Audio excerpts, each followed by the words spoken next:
Good morning, good morning, good morning. Welcome to P&M in the AM. I am your co-host, Mike Laro. Right next to me is Pat Bernard. We got no Al today. The voice of God is taking Sunday off, so it'll be just me and Pat this morning. Pat, we got a lot to get into, buddy. Yeah, Mike, it's apparently Philly versus Minnesota weekend from Friday on up to today. I mean, Friday, it was a preseason game. We had Sixers take on the Timberwolves. We had last night the Flyers take on the Wild, and today you get little Eagles and Vikings today. Morning. Good morning, Adam. How are you doing, buddy? A lot, like you said, a lot to beat this out, a Morning, lot to Adam. get in, a lot to get into on the program. Again, let's start at the top. Last night, watching this Flyers team, kind of trying to get a glimpse of what this team is, what's the identity. I know, like I said, we're still wet behind the ears as far as the season. I know it's still freshly new, but I'll tell you what. And I was listening to Matty B last night about Danny Vidar. Yes, Matty B is right. Is he a true number one goalie? Absolutely not. But the guy does want to play here. He's maybe like Matty said, like here with this squad, he is number one, and he's playing like that. I mean, again, he's making stops, and he's incredible stops last night. And you said it early in the week. You did a post game on Thursday. Sam Harrison just. This is why he is not your open day goaltender. I do not. I've been on an island about Sam Harrison. Want to be a 1-8 goaltender, and he's just not. It's I don't know what's happened, Mike. What are you seeing the difference between the two goaltenders? Was it Villar is just he doesn't go down as much as Harrison does. Yeah, I'm sorry. He doesn't drop down in the net. Let me rephrase that. But yeah, he doesn't. And he's as much as Matty. I kind of disagree with him just a tad bit when he says, "Well, he's not a number one." Traditionally, no, he's not. But like you said, Pat, he's playing at a number one. Like right now, they had the stat up last night. As I was, I know you went on probably, or Matty went on probably about 20 minutes before I did, before the end of the Penn State game. I had the Penn State up here on my computer screen. I had the Flyers on the big screen. So I'm sitting there watching the game, and I'll tell you what, they put up a stat with Vidar, and he is 71 for 76 as far as save percentage going right now. He's got a 934 clip for them. So, I mean, the guy's lit up he gave up 5 goals in 3 games. And, that kind of production, it's just something to me that, over a long haul, it may become an issue. But for right now, he's playing very, very well. And they actually interviewed him after the game. He kind of gives Harrison some credit in helping him with his transformation, or I should say, coming into the Flyers. So he kind of gave Harrison a lot of credit with helping him out. But last night, to me, you could just tell that the longer that game wore on, you could just tell that Minnesota, you could tell they played the night before. They started getting tired, and I felt like it was only a matter of time before the Flyers really kind of took control of that game. They looked more fresher teams. But, Pat, I got to bring it up. Would it be great to have Tarasenko on this team still? Listen, my man can still shoot. As a player who's close to 40 years old, and again, sets the tone. He just finds ways to create his own shot. Yesterday, again, created his own shot. The kid Rossi finds him in spacing. He goes top shelf. I mean, he can still shoot lasers for a guy his age. And like you said, Mike, I mean, he's a great piece. Nick, Delore tries to set the tone, trying to wake up the crowd by dropping the gloves and trying to get the energy going in the building. I thought that was key last night. Yeah. He really did. Like that, they were kind of mundane until he dropped the gloves, and then it got the crowd involved. It got the team hyped up. I'll tell you what, Owen Tippett last night should have had 4 goals last night. Like my man was around the net like crazy last night. And I'll tell you what, man, if you can get him going, because there's been a little bit of a speculation between him and Igor Zamula might be on the move. Now, I wouldn't move on from Owen Tippett. I really wouldn't. I would keep him here as long as you could keep him. I feel like he's a nucleus piece you can build around. Zamula, right now, he's drawing some interest from Calgary. So I would like to see maybe if they can do something there. I still say last year's trade when they got rid of Fairby and Morgan Cross. Um, to me, I don't. I think that still kind of burns me a little bit. Can you imagine how much better this Flyers team would be right now if they had a Morgan Cross on this team? They'd be a lot Um, better. They'd be a lot better, I, man. And that I, still kind of gets in my craw a little bit on that trade. and it does to me. And I guess for Danny Barrera, it was warranted. Hey, what's up, Ryan? Good morning. But I'll tell you what, though, Mike, and I'm gonna, try.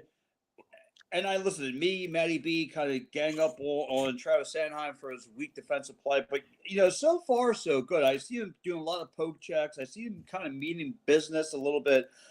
He's been looking actually pretty good. But I'll tell you what, Mike, and I got to ask the question. I know it's like I said, this is the season's just still fairly wet. The carpet's wet, but what's going on with Travis Konechny? I mean, am I too soon to say, hey, where you been as far as lighting the lamp? I know he's got 2 assists under his belt. I mean, because right now what my eyes laser onto is the no Cates line, the Bobby Branks, and now Owen Tippett. Yeah. But I need to see Travis Konechny too start lighting a lamp a little bit. I mean, and now like I said, I'm not going to say it's a concern. I know it's real, real young in the season, but do you have a little bit of concern that he hasn't found the net yet? Um, a little, just a little, But again, Pat, like you said, we're 6 games in, I think. So I mean, that happens. Sometimes guys start off a little slow. I'll give him probably up to probably a quarter of the season. Like when they get around 19, 20 games, if he hasn't lit the lamp by then there's cause for concern. To answer Ryan's question here, yes, hold on. This is a Matty B mummy. Because him and Matty B were talking about it, and this is a Matty B mummy, straight from the Matty B closet. Here he is. Well, listen. But, I mean, listen. Yes. Him and Matt think alike, and yes. If Ryan, you kind of joined a little late, bud, but we both said that Vidar's not a typical number one goalie, but his numbers are suggesting right now that he's the Flyers' number one goalie. He's got a 934 save percentage, saved 71 out of 76 shots. So he's given up 5 goals in the 3 games that he started. Is that turning the world up on its heads? No. But for this team, he's probably their number one goaltender right now because Sam Ersson, to be honest with you, I watched him the other night and he looked horrible.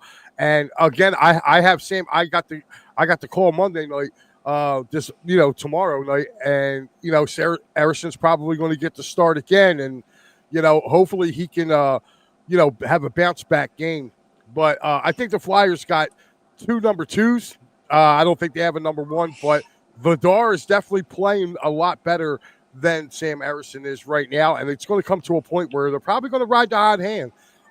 And Taka has said as much. And if you take a look, look at last night. The Cates, Forrester, and Brinks line, right? They got hot.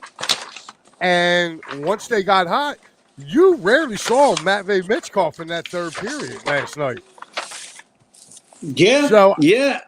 And here's a guy that's supposed to be our generational talent. And, he only played 12 minutes in the whole game. So. Yeah, and like you said, he only played 12 minutes. And like you said, again, this team this is the big issues I have with this team. And again, the lack of power play goals is not there. Again, last in the league for power play points. Constantly falling into it's his sin bin. That's where I need to see a little bit of a difference how things are going to shake up moving forward with Taki coaching this team. How can he fix that? How can they make all the right adjustments? But again, like I said, to Ryan's question at the bottom again, everyone says, like you just said, no, he's not a number one goalie, but the reason why the Flyers are in these games is because of him. It's because of him. The reason why they got blown out the other night, it wasn't because of him. It was because Sam Ersson was twin the pipes. He's been actually in these games, second overtime play. I believe this is now the second time they've fallen into the overtime realm. And they won. I mean, again, you got to give credit where it's due. And Tarasenko had to create his own shot. and looked good yesterday. This is still one of the better players in the league. Yes, is his prime behind him? Absolutely. But this is someone who's still like the lamp, and that's going to happen at times. Now, I get it. Everyone's still going to wait. Let's see what happens in November when the energy kind of wears off. Where's this team going to be? Where's Dan Vidar going to be come November? And that's the wait and see game. But right now, like you and I both pointed out, they have a gauntlet-like schedule. A lot of these games are still at home. They still got, I think, 7 out of 8 games left. 6 out of 7 games still left at home. I mean, let's see what he does. So far, so good. Yeah, and like I said, I'm looking at their schedule right here, Pat. Like, they got Seattle on Monday. Then they take a brief little road trip to Ottawa Thursday, and then they're right back here on Saturday with a noon game against the Islanders. So, and then Mike, thick and girthy, long and yeah. shafty. That's their schedule. Oh, Jesus, Mary and Ralph, will you stop with that? Oh my God, Patrick. It's gonna But hurt. no, man, I'm looking at it right here, Pat. Like I said, towards the end of this month, they finish up with the Predators on the 30th, and then before we get into, they have a back-to-back. Well, they have literally, if you're looking at it, wow, I'm like, really, they got a lot of home games, man. Now that I'm looking at this, like you figure what they had, let's see, 1, 2, 3, 6 4, out of 5, 7. 6, 7. There's 6 out of 7 just for the month of October. Then when you look at it, you have 8, 9. So they basically have 8 out of 9 games they're going to be at home before they do it. They have it seems weird. Like they do like these little mini road trips, and then it's like, it's weird. It's weird. But Yeah, I'll tell you what. I know towards like Thanksgiving time they go on the road trip, but like up until that, like you just said, they're home. Yeah, they're home. I mean, if you want a chance to go see this Flyers team, you got plenty of opportunities, and you got some really good opponents coming in too.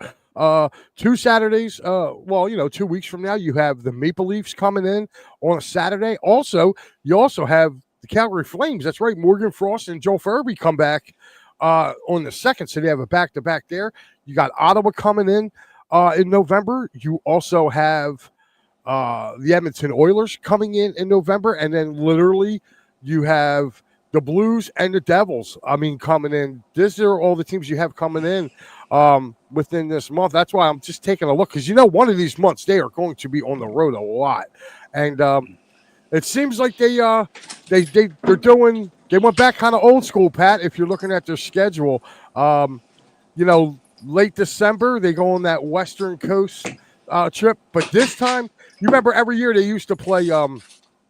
They would play Vancouver on New Year's Eve. This year they play Calgary on New Year's Eve this year. Okay, so they play Calgary. Yep, and then they finish up that Western Canada swing, literally the Saturday 3rd, with a trip to Edmonton. But then, like you're looking back, and then really kind of after that, they really don't really go. I think in March, I think they go out. Yeah, February they're off for the break for 2 weeks. So March, I'm trying to take a look here in March. March they got like a little mini West Coast swing. It's a three-dayer. Day after St. Patty's Day, they go to Anaheim.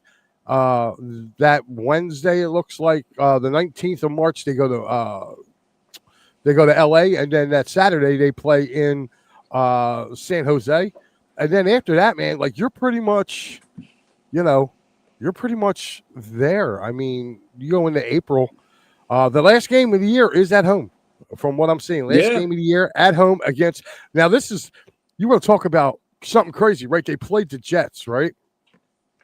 Or Monday or Thursday. They played the Jets on Thursday.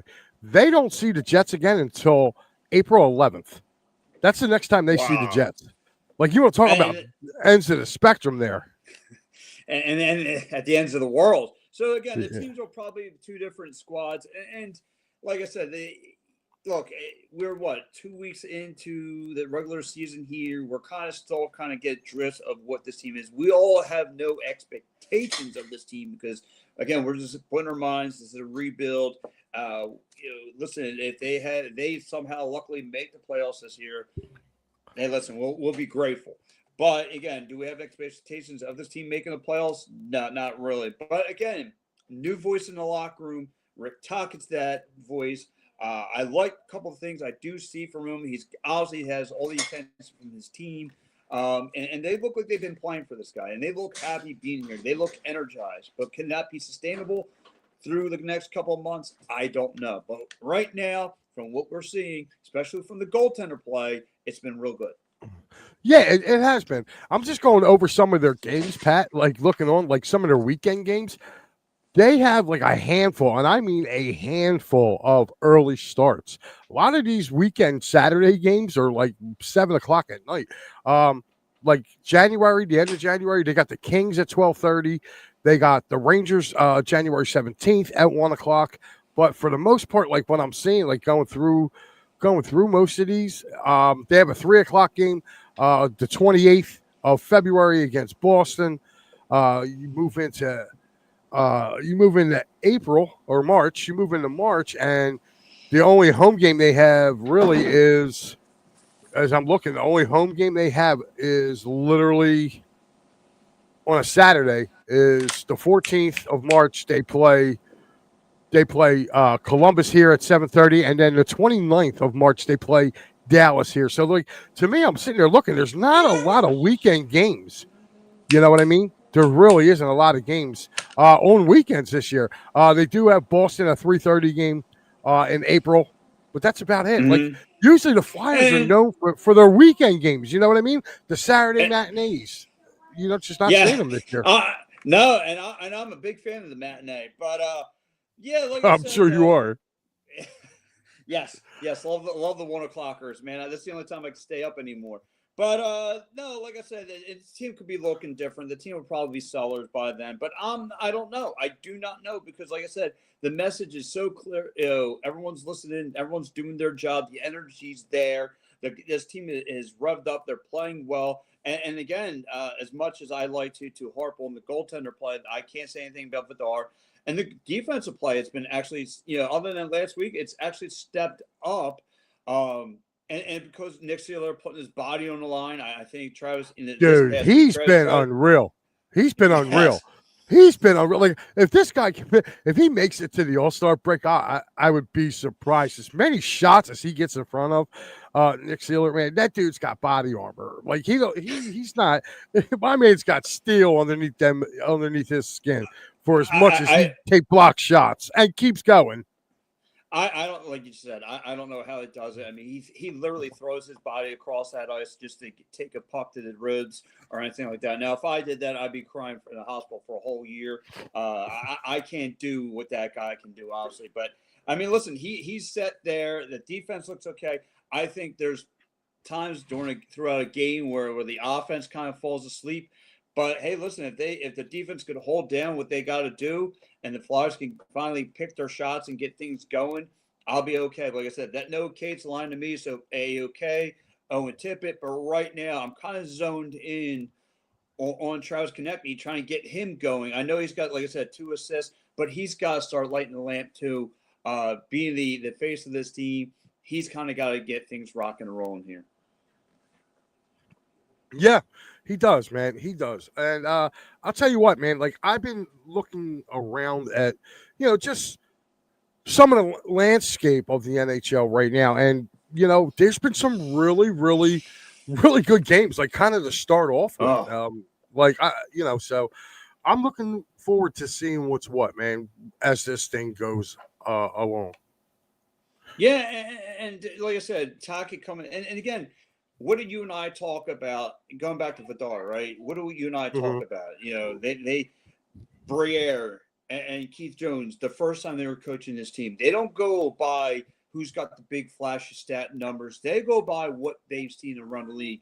And like who would sign up for this Vidar guy? I mean, not my being guard. I couldn't tell you who he was, didn't know anything about him. But for right now, he looks promising. And like I said, I know the season is really young, but he looks promising. His energy's there. He's locked in. He's all about wanting to play be a Flyer and wanting to win for this organization. And I can't disagree with that. And his play on the ice has been perfect. Yeah, it has been. It has been. And that's why I'm looking back, man, to see like what's going to happen. And I want to definitely check it out and see what's what, as we go forward here with this team. And is some of the young guys going to try to get in? You know what I mean? And if that's the way Mm-hmm. it is, that's what I want to do. So, um, I'm waiting to But see, yeah, Pat. Like I said, yeah, we'll see what happens. Again, another tough schedule coming up for them. Another, like I said, all home games. So for Flyer fans, you want to go check out this team live. Go hit up NHL.com, whatever, however you get it, stop up, however you get your tickets. Go check out this squad. They look promising. So far, so good. I can't complain for a rebuilding team as we continue to move in the right direction with this team.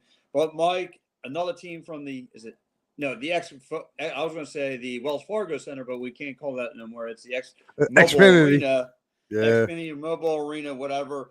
76ers, Joel Embiid actually getting a full. I know you don't want to hear this story.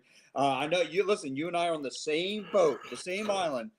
I know. I want to see what the big man look like. I'm like, all right, he how looks the well is he same as going he to does be? every year. He's 7 foot tall, and he disappears when it counts. He hasn't changed.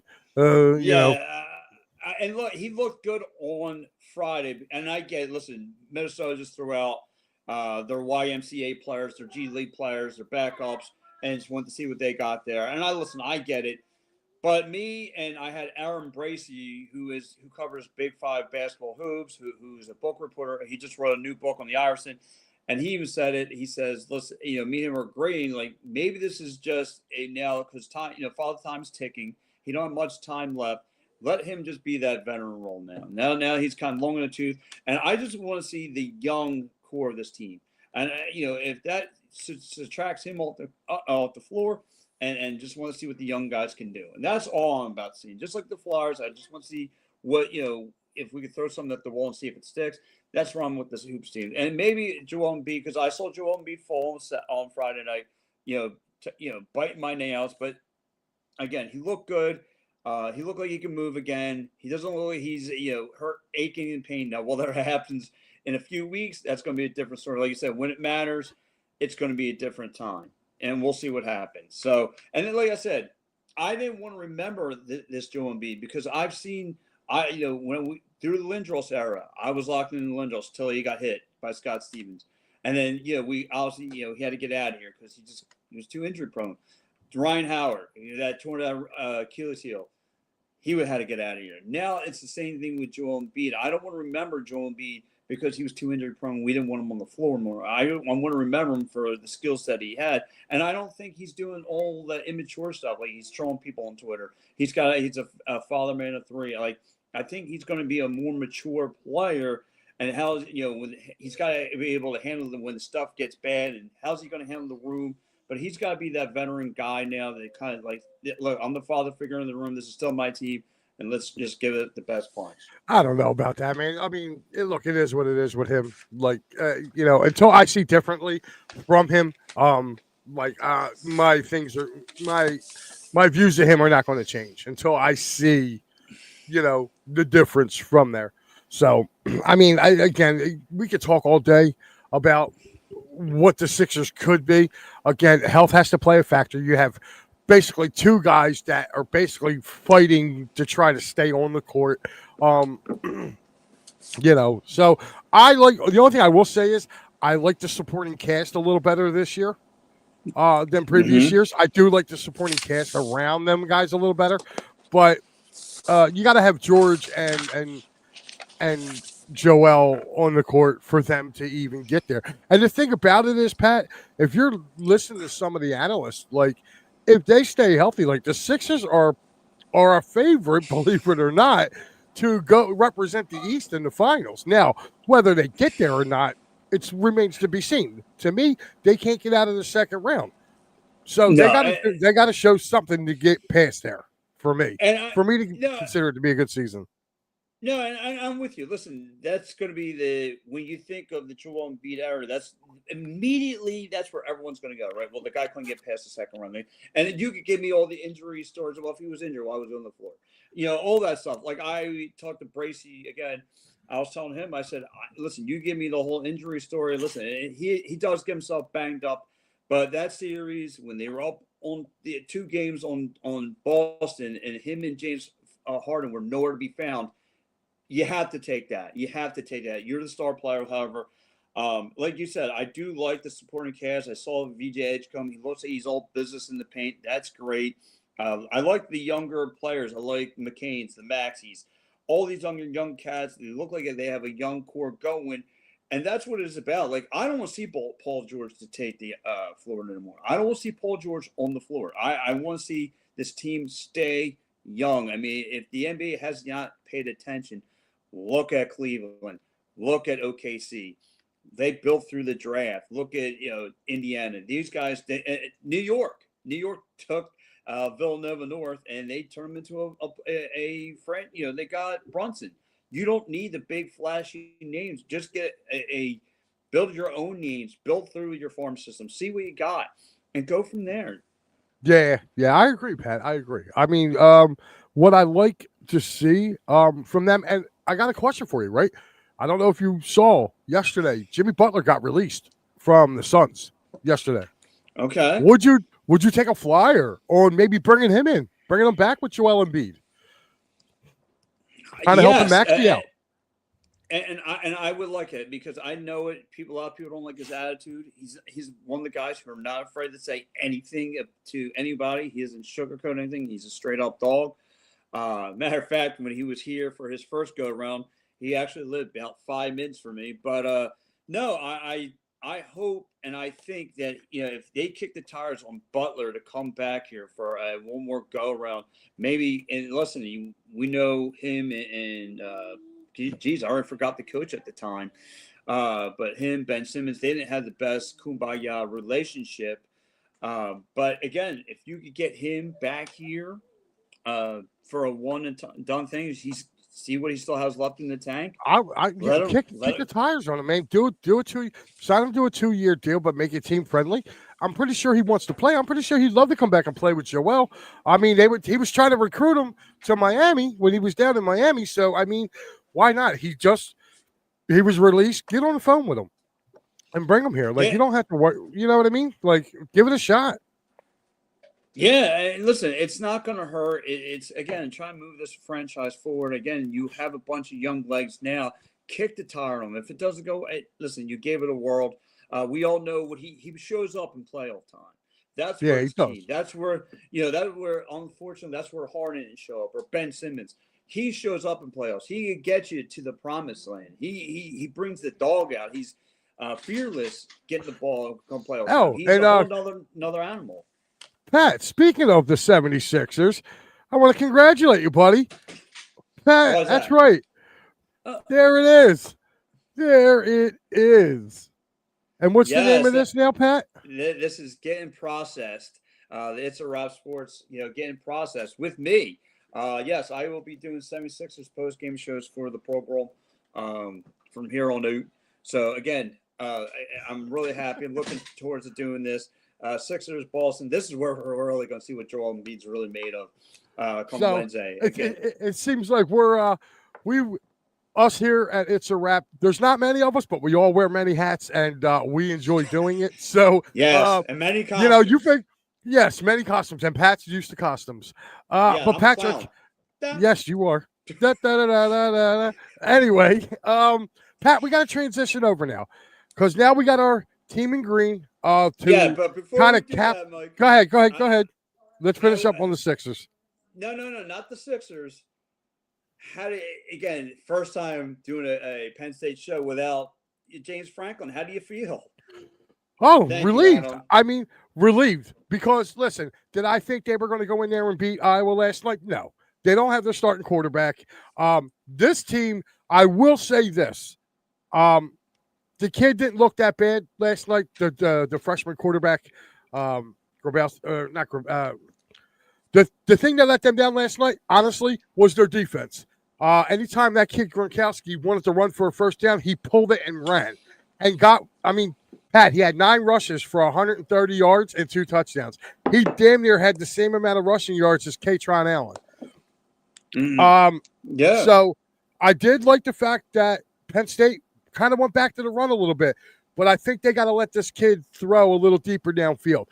They kind of kept everything within 20 yards, and when you do that, the safeties are just going to come in and they're just going to pressure him. He also, the wide receivers didn't help him last night.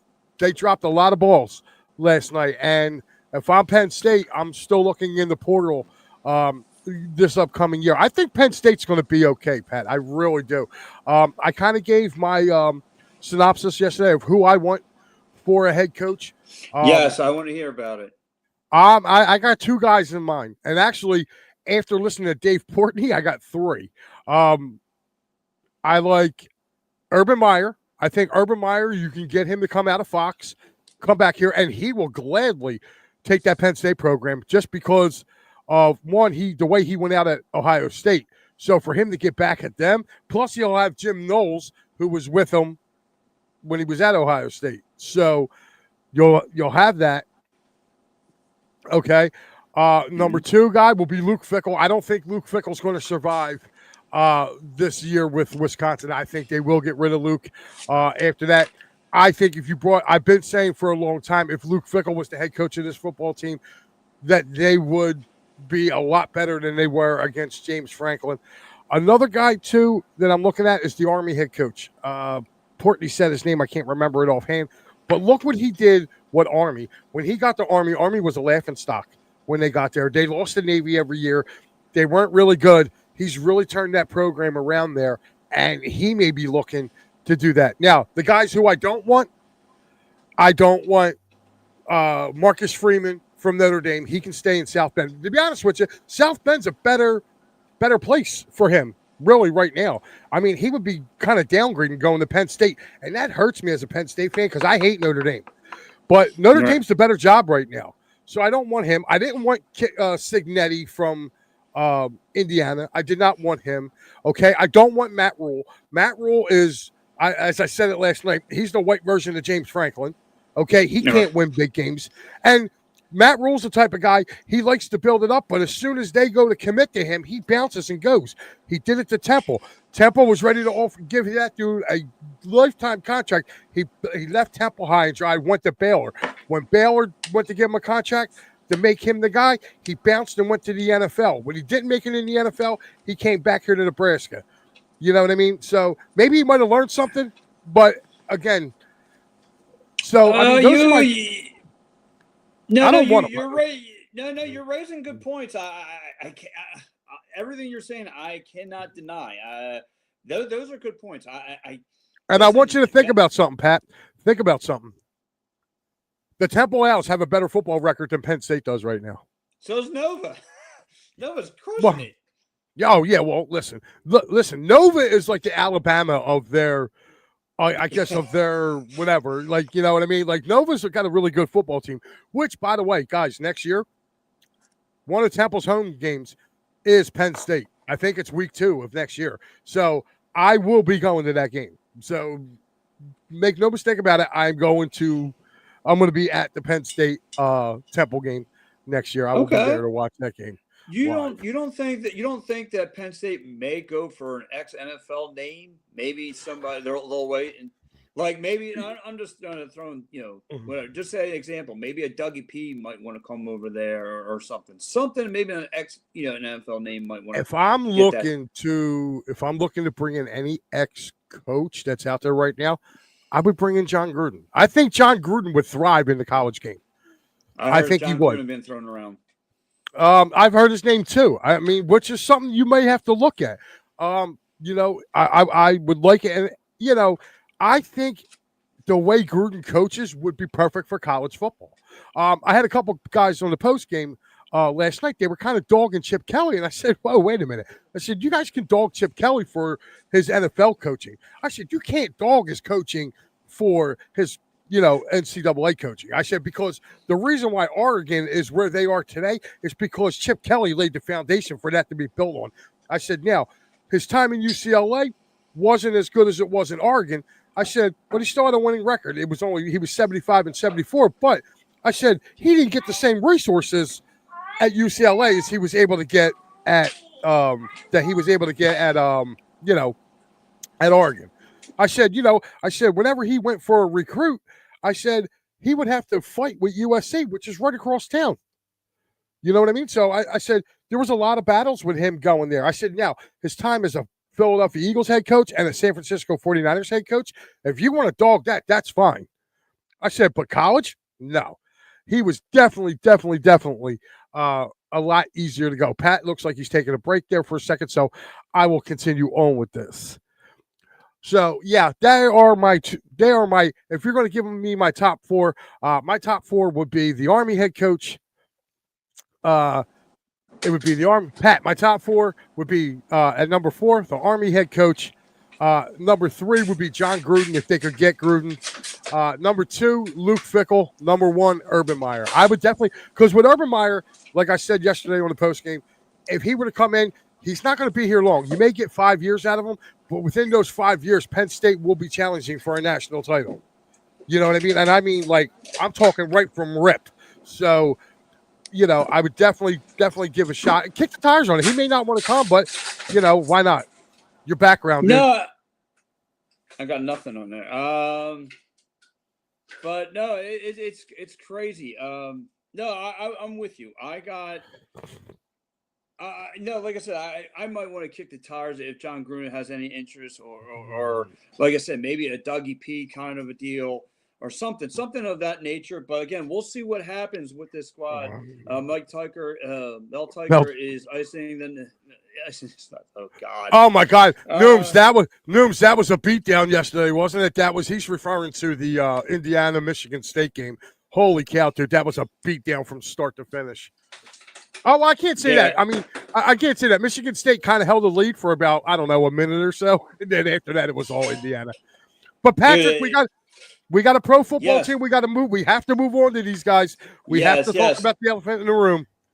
No, to me, Mike, this is interesting because, again, first time in his career, he's playing against Carson Wentz is taking on the Eagles. And you know, it's funny because when was that? It's not his first time. Down? It's not his first time.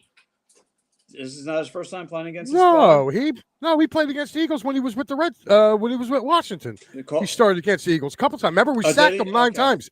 We sacked him 9 times. Yeah, the game down there. Sorry. Yeah, you're right. I don't know where my mind went, but no, this is interesting. Yeah, my mind goes elsewhere all the time. So.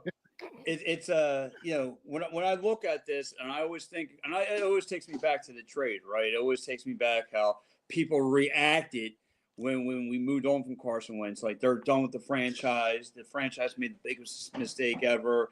Yada yada yada. Right? This was the worst move. All that stuff. And it's funny. Here we are with the quarterback who's now won a Super Bowl and now has gotten to a Super Bowl. It's funny how the story is now played out. Yeah. You know, I think it's funny because I remember us sitting in our old studio when we were Devereaux Sports, and I remember talking with you, and I said to you, I said, Pat, when they drafted Jalen Hurts, I said, all that kid does is win. I said, believe me when I tell you this, I said, he will take the Eagles to the promised land. And how bad did our other cohorts – they got on me for saying that. I said, well, listen, when he does, I said, I'm going to come back and say I told you so on this. I said, I watched him in college. I said, all he did was win, you know? And when all he does is win, you can't knock him. You can't knock him for what he has to say. And what he does. Jalen Hurts right now looks like the Eagles made the right move. And look what the Carson Wentz trade to Indianapolis signified for the Eagles. That was Devontae Smith. It was the trade for A.J. Brown. That trade helped the Eagles build their next championship team. So, yeah, I got to thank Carson. I don't have no bad words for Carson, and I hope he has a great game today. I hope at the end of the game, the Eagles have more points than the Vikings, and I think they will. The one thing that I've noticed, Pat, with this Minnesota team, yes, they can blitz their butt off, but the problem is they cannot run. They cannot stop the run. You look at their games that they had over the pond there when they were playing against Miami. Arshane ran on them. Okay, Pittsburgh ran the ball down their throats. The Eagles can run the football today. Today might be a Saquon Barkley day. Well, Mike, I don't know but these last two games, it looks like the Birds can't stop the run. Thursday night looked like they couldn't stop the run either. Zach Ball and who? And again, I hope the Eagles prove everybody wrong because they're on a 2-game losing streak, and you would think the sky is falling here in Philadelphia after Of 2 course. games. Of But yeah, course. listen, me and a buddy of mine were talking about how's this going to play out, and I got the Vikings winning because all I see is Justin Jefferson catching deep bombs from Wentz, and the way this secondary's been playing, who's going to stop them? Who's going to stop that wideout core from Minnesota? Well, here's the thing, Pat. Yeah, you can worry about that, but the problem is this: the offensive line for Minnesota is not good. Okay, and you're also getting Jalen. You got to remember, Jalen Carter's going to be back for this game, and also Landon Dickinson's going to be back for this game. So you had 2 missing pieces on your line that weren't there in the last, the last game they had to play against the Giants. Like I told you, dude, I think with the Giants did to the Eagles. Okay, I look at it in a positive light. I think they got the taste slapped out their mouth. And now, I think it was a wake-up call.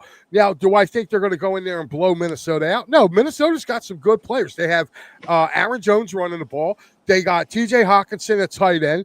Do you have Addison and Naylor, and Jefferson at the wide receiver position? So they have good players. And you also have Jordan Mason, who comes in and spells out Aaron Jones. So they got a good offense. The problem is their offensive line. Carson was running for his life going up against that Miami defense. He was running for his life.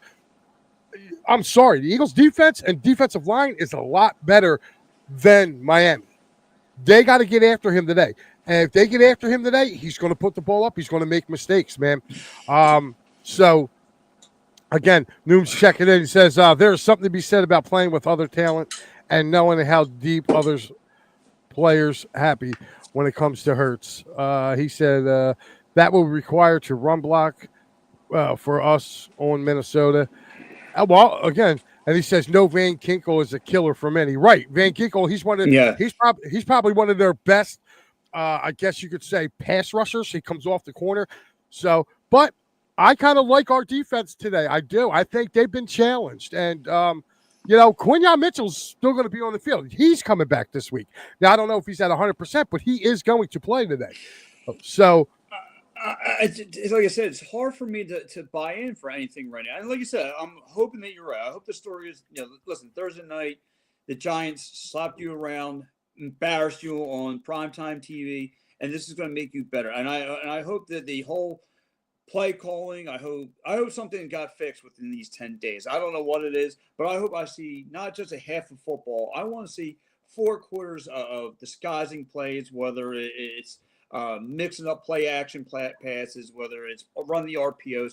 Something needs to be different with this offense, and it just can't be it can't be too vanilla where the opposing defense knows what you're going to do before you know what you're going to do. And listen, everyone wants to get on Kevin Patullo. Everyone wants to. You got to remember, and look, I'm not trying to defend the guy. This is his first time. I know he's within the organization, but this is like his first time being a coordinator. And listen, something's got to give. And same thing with Fangio. And Fangio too. It's got to be better. And listen, look, if I'm going to give one side, that defensive side of the ball has got to be better. I mean, yes, they do packages. And do. dropping the coverage. Everyone knows what you're doing. So again, Carson, if you give him time, we know what he can do. We've seen it. We experienced the good times with him. We know what he's capable of back there if you give him time. And I hope like you said, it's tons of pressure all day long.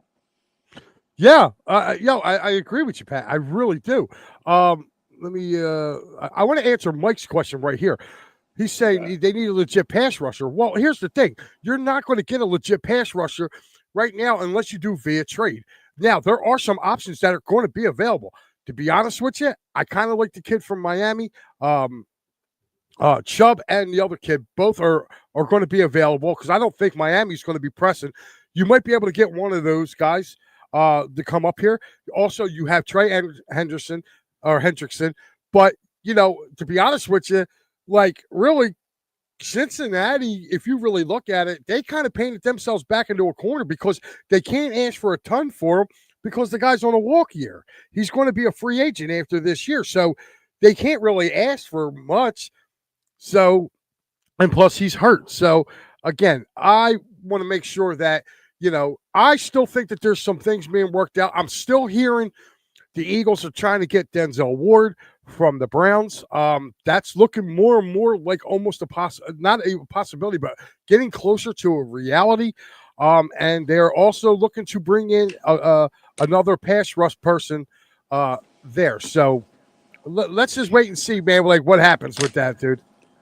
Yeah, and listen, it's like I said, they had 10 days to work on things, to get things right, to get things into the right direction. Let's see if they do have something to pay off today, right? Because again, there's other franchises in this league that are going through losing streaks. I mean, Buffalo is on a 2-game losing streak. We don't know what's going up there. Baltimore, right? Put yourself in their shoes. A 4-game losing streak. I mean, some people thought the Cardinals by now would have turned around their franchise. They're on the 4-game losing streak. The Jets 6-game losing streak, and their season's pretty much over. Like, listen, from watching this team on TV, you would think this team is 2-4 rather than 4-2. But again, oh yeah, well, it's everybody blowing everything up. You know what I mean? Everybody's blowing everything up. Oh my God, the sky's falling. You got your Matty B's of the world going, I told you so, I told you so, I told you so. But again, like, a lot of people forget they were 500 last year before they won, the next 20 out of 22 games. Like, give me a break with that, dude. It's football. It happens. It will happen. And he can call me a homer all you want, but I watch football too. And, I know what I see in this. And if the Eagles can put 4 quarters together, there's not too many teams in the NFL that are going to beat them. Okay, the fact is they haven't put 4 quarters together.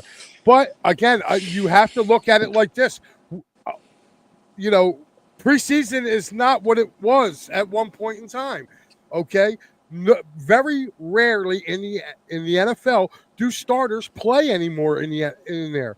And the Eagles decided it's in their best interest to focus on the joint practices and not worry about the preseason games. Again, can you argue with their results? I mean, yes, they've been a perennial playoff team, Pat, for the last 4 years. They've been in the playoffs every year to Sirianni's coach. So, obviously, the guy's kind of found something to at least get his team to the dance. Okay, and that's all you can ask for is to be invited to the dance, not outside watching through the windows. They're there in the dance. I just think, listen, I kind of just trying to defend the people. I see what's up, Fuge? I see what everyone's talking about, right? You see that now, again, the defenses now are stacking the box. They're taking Saquon out of the equation. They're making Jalen Hurts to be one-dimensional, making him a pocket passer. And I know he's used to escaping. And guys, like you and I have said it on the last post-game show, that A.J. Brown just doesn't look all that interest of playing 4 quarters of football for this team, which just because, like, now Dallas Goedert is your security blanket when it comes end zone time. Again, you're going to need the guys to get involved, spread the ball like he does in the first half, and just continue to do that and continue to try some way, somehow. They got to find a way to bust out a run game. If they could start busting out a run game, they'll be okay. But look, Mike, and like when you looked at the NFC East all last week, the whole division looks inferior. I mean, Washington lost to who did lost Washington? Chicago. They took Chicago. And the Cowboys lost to the Panthers. I mean, those teams looking, they don't look like they're locked. The problem with those two teams are, really, if you look at Washington, that Washington game, turnovers killed them. Turnovers killed them in that game. Dallas doesn't have a defense. Dallas is going to have to outscore everybody. But at the end of the day, Pat, I still think everybody in this division is going to have a winning record. I've been saying it since the beginning of the year. I think this is going to be one of the hardest contested divisions in football this year. It really is. Like, a lot of people thought it was going to be the AFC North. And look how much of a joke that's turned into. You know what I mean? You got the Raven, the West. I mean, can you really buy the AFC West? I mean, I think that's going to come down between 2 teams, honestly. I think the Chargers are going to fade from that, and I think it's going to be between Denver and Kansas City. You look at the NFC West, I think it's the Rams division to lose. Now, I think in that division, I think you'll have 3 of the 4 teams kind of vying for playoff positioning. I'm not sold on the Cardinals at all. But then you have the NFC North, which has everybody. I think that could. I think two of the four divisions in the NFC are going to be highly contested. The North and the East are going to be highly contested because all the teams are going to be good enough, and we get to play each other. You know what I mean? The Eagles play the Lions. They play Green Bay. They play Chicago. So and they play Minnesota. And listen, I get it. Listen, the social media world blew up because Giants now finally figured they got themselves a quarterback. They figured, but listen, he's still, and listen, that kid looks promising. I'm not gonna lie, but listen, it's one game. One game he kind of there's been a few games where he bowled out, but the week prior, he struggled against the Saints. So again, and we get a little bit revenge come next week against the Giants. So that's going to be a nice 1:00. We'll see what the Birds if they can feast on revenge. But to me, I don't fear anyone in the NFC East. And again, the Giants look like they're going to be in an upswing right now, right? But they still have maybe a year or two they'll be a contender. They got a foundation piece, great for them, but they still are missing many, many weapons. And if you listen to our guys from across the state, last week they were going to the Super Bowl after Thursday. What they call it, the icy hot ball between Joe Burrow and I'm sorry, Aaron Rodgers, Joe Flacco, Joe Flacco and Aaron Rodgers. The icy hot bowl. Yeah, that's what they were calling it Thursday. And listen, Joe Flacco bowled out, so they were embarrassed. So now they're the guys on our Steel City guys. They're ready to fire Thompson already after one game. So it's a week by week league. You have to relax and take for what it is. Yeah, this one here goes, I do worry about the offense. This Eagles offense is vanilla. The passing game, which is ranked 31st, is worse than last season. I see no creativity in this offense. It screams 2023. Stop, but it screams 2023. No, it doesn't. 2023, they got out to a 10-1 start before they lost. They were 10-1 when they got out to that. They're not 10-1. This defense is a lot better than the 23 defense. That defense was a sieve that couldn't stop a Pee-wee football team. Okay? Desai, no. I can understand you being okay with that, but it's not with the 2023 comparison. It's not that. Okay? Let's call it for what it is. All right? The Eagles got the fourth hardest schedule in the NFL this year. Fourth. Okay, look at their teams. Like, let me read you this, Pat. I'm gonna just so I can just calm everybody down, right? I'm gonna put this up. When you looked at the first 5 games of this, you said if the Eagles came out being 3-2, they'd be lucky. Well, guess what? Out of the first 6, they came out being 4-2. 4-2. Out of looking at that, Dallas, who's a divisional game. Kansas City, the team you played in the Super Bowl. The Rams, the team that played you the toughest a year ago. At Tampa, a place where you never win. Okay? And you have a very good Denver team that came in. Now, the only one I'm going to not excuse is the Giants game. They look ill-prepared. They look like they could just show up and win. They got to see how they got smacked in the mouth. This is where they're going to have to come back. But if you look at that schedule right there, everybody was going win-loss, win-loss. So after 4 games, they had them at 2-2. They had him at 2-2. No, right. Like, what did you expect? Whoever the champion is gets the hardest schedule. Like, look at their schedule, the way it's designed, right? After that bye week. I'm pretty sure Maddie's going to cut this and be like, oh, this is the homer. No, it's not being a homer. It's being realistic.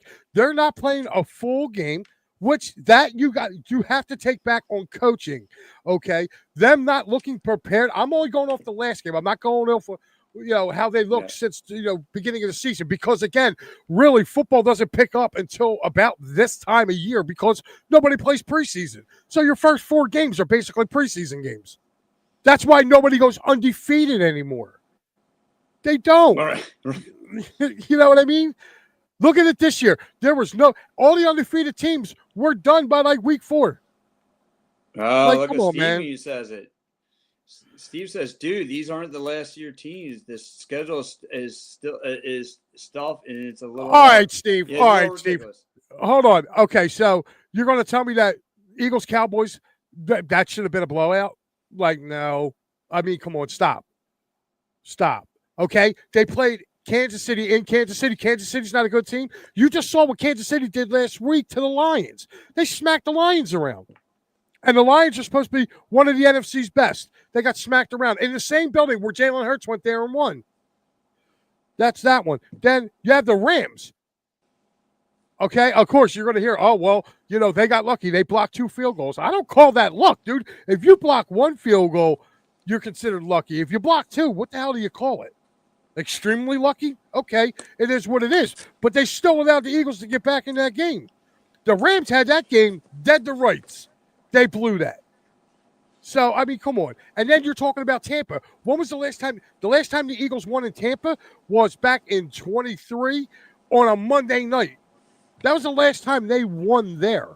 I mean, it's been a house of horrors for them down there. They've had 1 win there in like their last four times down in Tampa. So they go down there and win that. Again, they blew a 14-point lead. Here he comes. Here he is. Here he is. There he goes. Right there. He has awakened. I don't care. Yes, listen, I'm telling it like it is. I think I'm telling it like it is. But Mike, you do got to take in consideration. And look, Mike, I think it's got you registered on aisle 4. So, but no, you got to look at for what it is, though. I mean, they haven't put together 4 quarters of football. The wins that they do have, kind of escaped through their teeth. Tampa, they gave you first half of football, then didn't show up for the second. Rams game, they didn't show up for the first half, but they did show up for the second. So again, you can't be playing football like this. And you can't be walking around on eggshells in the entire season and expect to win games like this. I'm sorry. You know what? I'm going to just say this. I'm going to say this just for you and Maddie, okay? I guess when it comes to the Eagles. Hold on. Wait a minute, Pat. No, hold on. I'm getting tired of this narrative. Maybe you got to give the other team a little bit of credit here. Okay? No, we can't do that because it's got to be if the Eagles didn't dominate, there's something wrong. No, how about you take your hat off and give a little bit of credit? Todd Bowles knows how to make adjustments. He made adjustments, but guess what? Their defense, the Eagles' defense, bailed them out of that game. They caused Baker Mayfield to go down, and he threw a costly pick that cost them that game. Okay? The Eagles made an adjustments at halftime against the Rams. So if they can make adjustments, sometimes you just got to tip your cap and say, hey, they get paid to play football too. Or is that another excuse? Like, give me a break. Okay, so you're telling me they made adjustments at halftime against the Rams. Yeah, but if you're a good team, if you're a Super Bowl champion, you go into that game being prepared.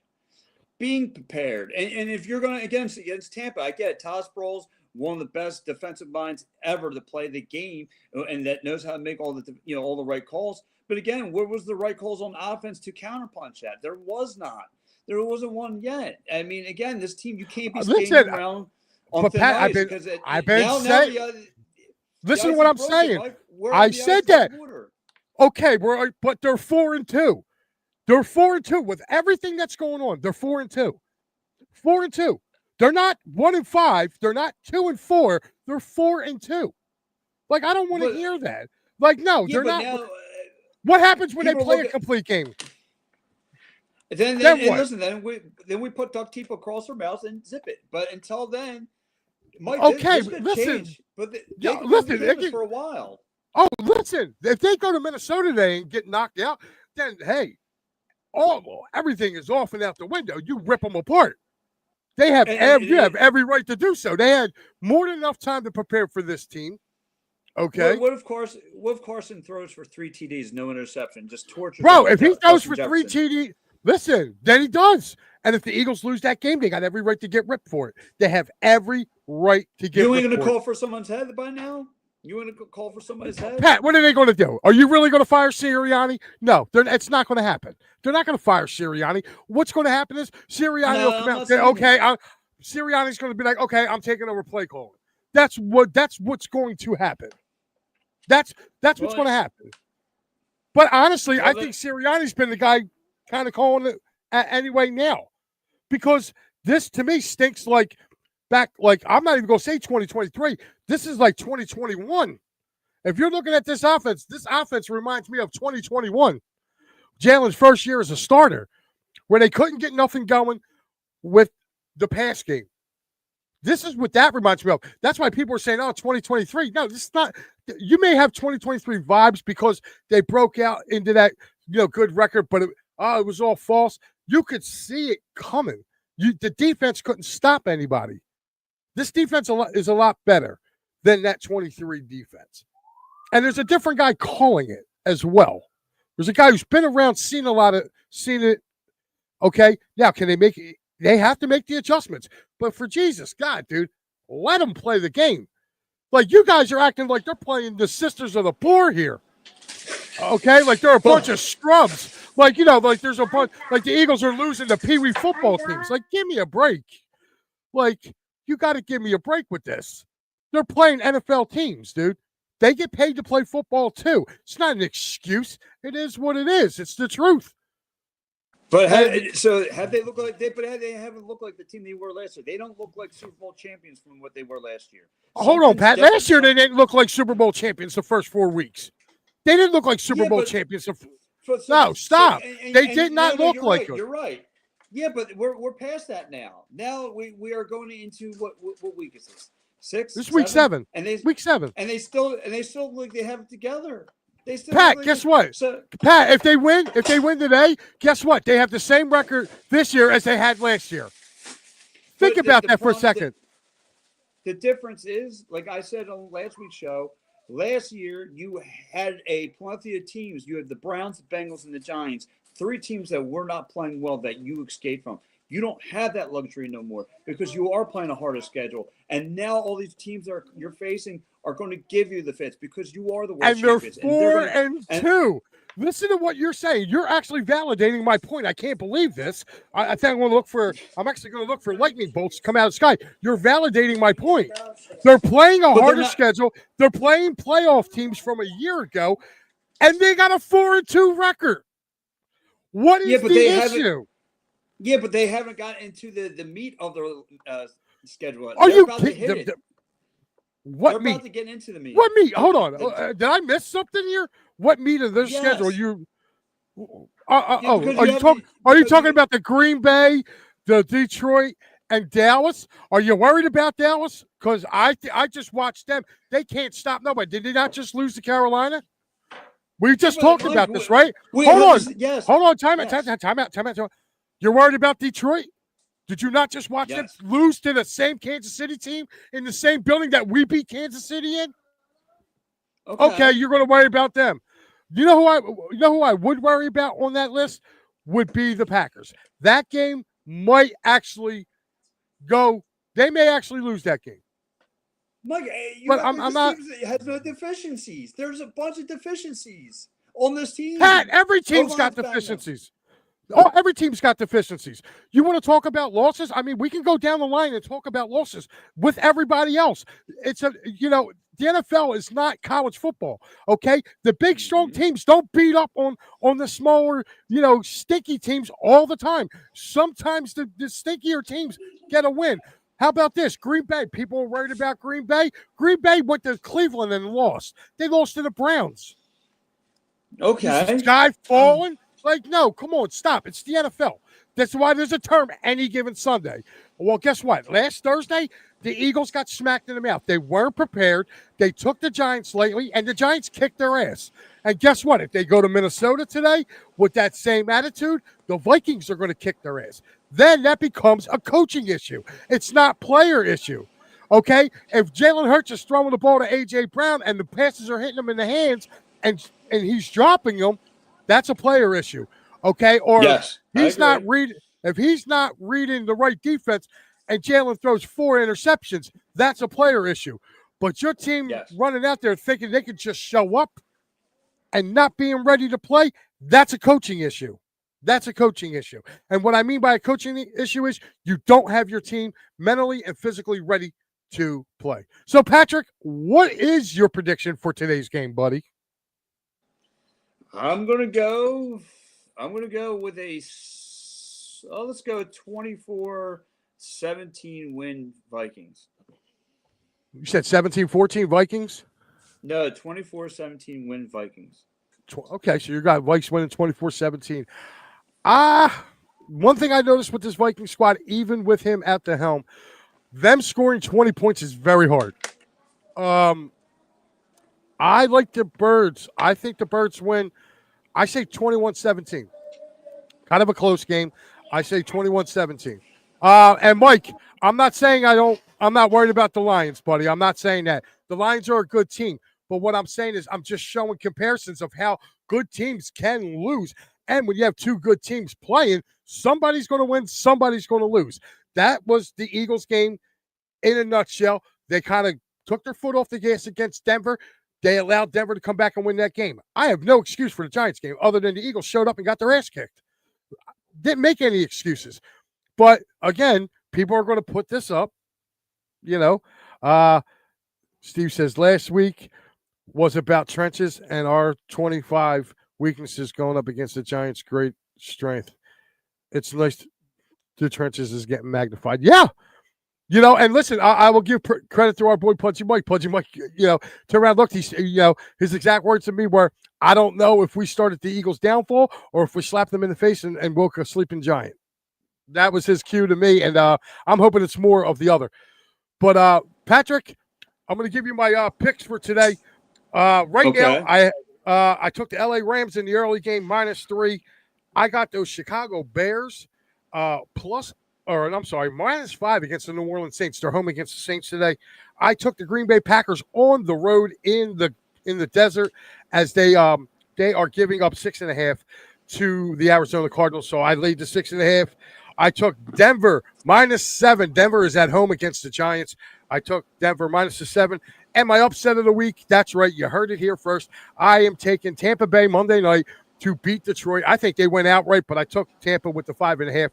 Those are my picks for the week. And my prop bets today, 2 prop bets I'm taking. A Jonathan Taylor anytime touchdown in that game between the Chargers and Colts. And also, I'm going to take our boy Dallas Goedert as well. So have fun with those guys with your picks. Pat, what's for dinner?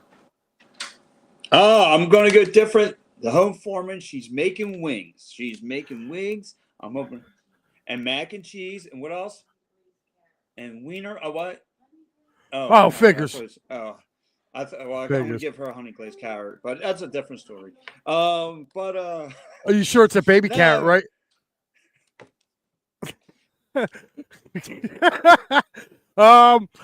Poor Mo. That's all I can say.